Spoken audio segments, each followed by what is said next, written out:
सरकार होशियार হুঁশিয়ার হুঁশিয়ার माननीय हिंदू मुर्दाबाद মুর্দাবাদ মুর্দাবাদ সংখ্যালঘু হিন্দু অত্যাচার বন্ধ করো বন্ধ করো বন্ধ করো সংখ্যালঘু হিন্দু অত্যাচার বন্ধ করো।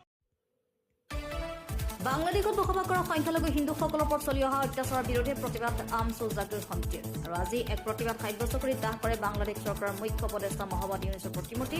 আজিৰ এই প্ৰতিবাদী আমছুৰ নেতাসকলে এইদৰে মন্তব্য আগবঢ়ায়।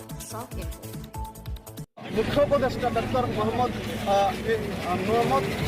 ইউনুছৰ আমি প্ৰতিবাদ দাখিল কৰিছোঁ। আপুনি ইতিমধ্যে গম পাইছে যে ইউনুছ চৰকাৰৰ নেতৃত্বত বা বাংলাদেশত আমাৰ সংখ্যালঘু হিন্দু মানুহক কি বৰ্বৰ অত্যাচাৰ কৰি আহিছে দীৰ্ঘদিন ধৰি।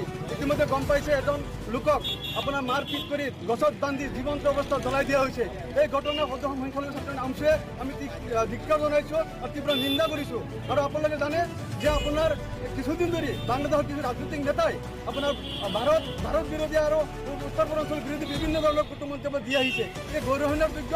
আৰু যদি আপোনাৰ বাংলাদেশত সংখ্যালঘু হিন্দু মানুহৰ ধৰ্ম আৰু তেওঁলোকৰ বসবাস নিশ্চিত নহয় তেনেহ'লে আগন্তুক দিনত সদস্য সংখ্যালঘু ছাত্ৰ আমছুৱে যি কাৰ্যসূচী গ্ৰহণ কৰিব তাৰ কাৰণে আমি বাংলাদেশ চৰকাৰ দায়ী হ'ব।